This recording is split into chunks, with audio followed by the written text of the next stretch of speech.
ባለፉት 12 ቀናት ሲደረግ የነበረው የእስራኤልና ኢራን ግጭት ተባብሷል። ሁለቱ ሀገራት የተኩስ አቁም ስምምነት ለማድረግ ተስማምተዋል በማለት ዶናልድ ትራምፕ የገለጹም ቢሆን የተኩስ አቁሙ በተግባር እየታየ አይደለም። የአሜሪካው ፕሬዝዳንት ዶናልድ ትራምፕ እስራኤልና ኢራን የተኩስ አቁም ስምምነት ለማድረግ ተስማምተዋል ብለው ከገለጹ ከሰዓታት በኋላ የእስራኤልና ኢራንን ግጭት ሊያባብስ የሚችል ነገር ተሰምቷል። ዶናልድ ትራምፕ ሁለቱን ሀገራት ያነጋገሩ መሆኑን ገልጸው ሁለቱም ሀገራት የገቡበትን የተኩስ አቁም ስምምነት እንዲተገብሩ ጥሪ ካቀረቡ በኋላም ኢራን ጥቃት ፈጽማብኛለች ስትል እስራኤል ወንጅላለች። ኢራን ዶናልድ ትራምፕ ካስቀመጡት የተኩስ አቁም ስምምነት ሰዓት በፊት ሚሳኤሎችን ወደ እስራኤል ማስወንጨፏ ተነግሯል። ታይምስ ኦፍ እስራኤል እንዳስነበበው የኢራን ጥቃቶች የሀገሪቱ ሰሜናዊ፣ ደቡባዊና ማዕከላዊ የሀገሪቱ ክፍል ላይ ያነጣጠሩ እንደሆነ ተገልጿል። ኢራን በዚህ ጥቃት 6 ሚሳኤሎችን ወደ ኢራን ተኩሳለች የተባለም ሲሆን በጥቃቱ 4 ሰዎች ስለመገደላቸውና 22 ሰዎች ስለመቁሰላቸው ተነግሯል። ኢራን ዶናልድ ትራምፕ ካስቀመጡት የሰዓት ገደብ በኋላም ጥቃት መፈጸሟን ነው እስራኤል እየገለጸች የምትገኘው።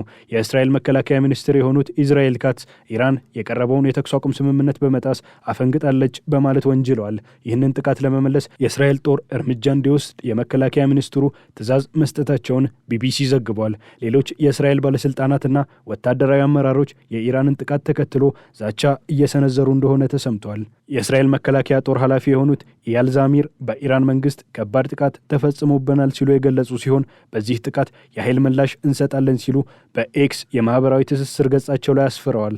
የእስራኤል የፋይናንስ ሚኒስትር የሆኑት ባዜል ሲሞትሪች ደግሞ ጠበቅ ያለ ዛቻን በኢራን ላይ ሰንዝረዋል። ሲሞትሪች ቴህራን ላደረገችው ነገር ትንቀጠቀጣለች ሲሉ ዛቻ አዘል አስተያየት ሰንዝረዋል። እስራኤል በኢራን ላይ በፈጸመችው ተከታታይ ጥቃት ከተገደሉት እውቅና ስመጥር የኢራን ከፍተኛ ወታደራዊ ሹማምንቶች መካከል አንዱ የነበሩት እንዲሁም የቀድሞ የኢራን ጦር ኃይሎች አዛዥ የነበሩት ጀነራል መሐመድ ባጌሪን በመተካት በቅርቡ በአያቶላህ አሊ ካሚኒ የኢራን ጦር ኃይሎች አዛዥ በመሆኑ የተተኩት ሜጀር ጀነራል አብዱልራሂም ሙሳቪ ኢራን ከስምምነቱ በኋላ በእስራኤል ላይ ፈጽማለች የተባለውን ጥቃት አስተባብለዋል። እንደ ኢራን የዜና ምንጮች ዘገባ ከስምምነቱ በኋላም ኢራን በእስራኤል ላይ ምንም አይነት የሚሳኤል ጥቃት አልፈጸመችም ሲሉ ገልጸዋል።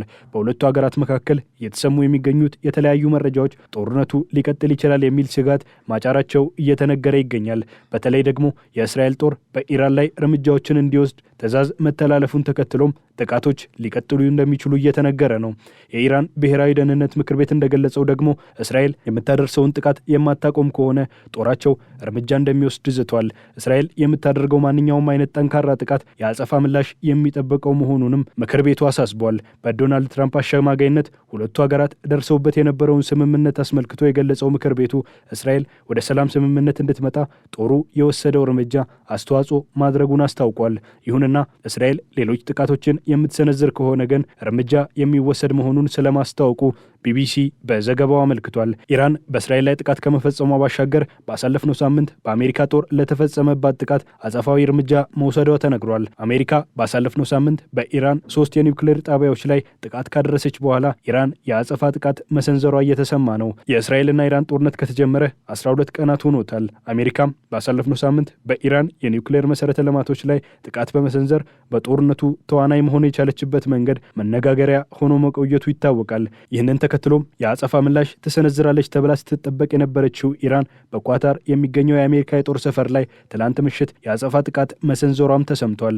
ኢራን የአሜሪካ የጦር ሰፈር ላይ ሚሳኤሎችን መተኮሷ ሲሰማ ጥቃቱ የደረሰው በኳታር አልኡዴይድ የአሜሪካ የጦር ሰፈር ላይ እንደሆነም ተነግሯል። ጥቃቱን ተከትሎ በኳታር ሰማይ ላይ ተምዘግዛጊ ሚሳኤሎች መታየታቸውም ተዘግቧል። ከዛ ባለፈም ጥቃቱ በኳታር የፍንዳታ ድምፅ ስለማሰማቱ የተነገረ ሲሆን ጥቃቱ የተፈጸመበት ቦታ የጭስ ምልክቶች ስለመታየታቸውም በብዙሃን መገናኛዎች የተሰራጩት ተንቀሳቃሽ ምስሎች አሳይተዋል። ኢራን ጥቃት የሰነዘረችበት በኳታር የሚገኘው አልኡዴይድ የአሜሪካ የጦር ሰፈር በመካከለኛው ምስራቅ ትልቁ እንደሆነ የሚነገር ሲሆን የአሜሪካ ጦር በአካባቢው የሚያደርገው እንቅስቃሴ ላይ ዋነኛ ማዕዘዣ ማዕከል እንደሆነም ተዘግቧል። የኢራን አብዮታዊ ዘብ ጠባቂ አሜሪካ የፈጸመችው ጥቃት የኢራንን ሕልውናና ሉዓላዊነት የሚጋፋ እንደሆነ የገለጸ ሲሆን ኢራን ላይ የደረሰው ጥቃት ሳይመለስ አይቀርም በማለት ጥቃቱ መሰንዘሩን አረጋግጧል። ከኢራን ምድር ወደ ኳታር የተሰነዘረውን ጥቃት በተመለከተ የተወነጨፉት ሚሳኤሎች ብዛት የተለያዩ መገናኛ ብዙሃን የሚያወጣቸው ቁጥሮች የተለያዩ ሆነው ታይተዋል። ኢራን ያስወነጨፈችው ሚሳኤል 6 መሆኑን ብትገልጽም አሜሪካ በበኩሏ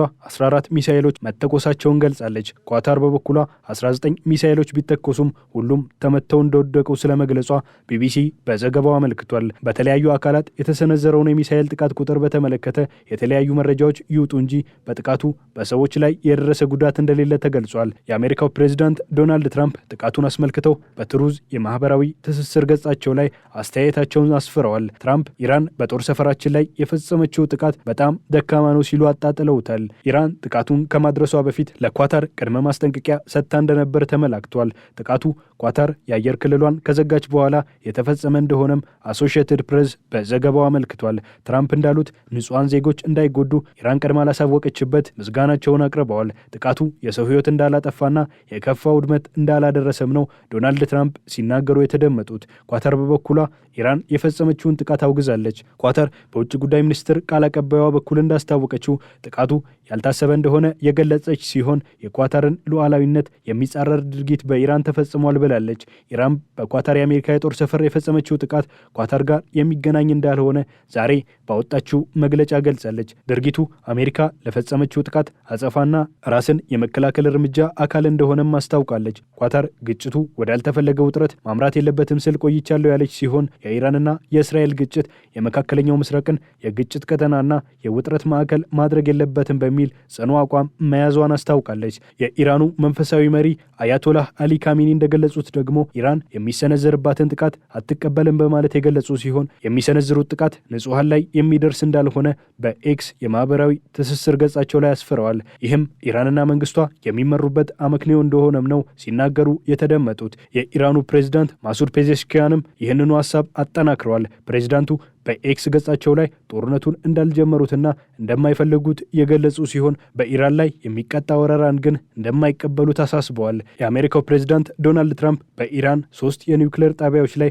ጥቃት ካደረሱም በኋላ ኢራንና እስራኤል የተኩስ አቁም ስምምነት ለማድረግ ከስምምነት ላይ ደርሰዋል ሲሉ መግለጻቸው አነጋጋሪ ሆኗል። ሁለቱ ሀገራት 12 ቀናት ጥቃቶችን ከተሰናዘሩ በኋላ አሁን ጊዜው የሰላም እንደሆነ ትራምፕ የገለጹ ሲሆን ሁለቱ ሀገራት ይህንን ስምምነት እንዳይጥሱ ጥሪ አቅርበዋል። ይሁንና ኢራንም የምታደርሰውን ጥቃት መቀጠሏ ተነግሯል። ወደ ስልጣን ከመጡ ጊዜ ጀምሮ በአውሮፓና በመካከለኛው ምስራቅ እየተደረጉ የሚገኙትን ጦርነቶች ለማስቆም የተለያዩ ጥረቶችን ሲያደርጉ የቆዩት ዶናልድ ትራምፕ በኢራን የኒውክሌር መሰረተ ልማት ላይ ጥቃት ከፈጸሙ በኋላ ግጭቱ ይባባሳል የሚል ስጋት አይሎ የነበረም ቢሆን ፕሬዝዳንቱ ይህንን ጦርነት ለመቋጨት የአሸማጋይነት ሚና መወጣታቸው ተነግሯል። ኳታር እስራኤልና ኢራን መካከል የሚደረገውን ጦርነት ለማስቆም አስተዋጽኦ ያደረገች ስለመሆኑም ተዘግቧል።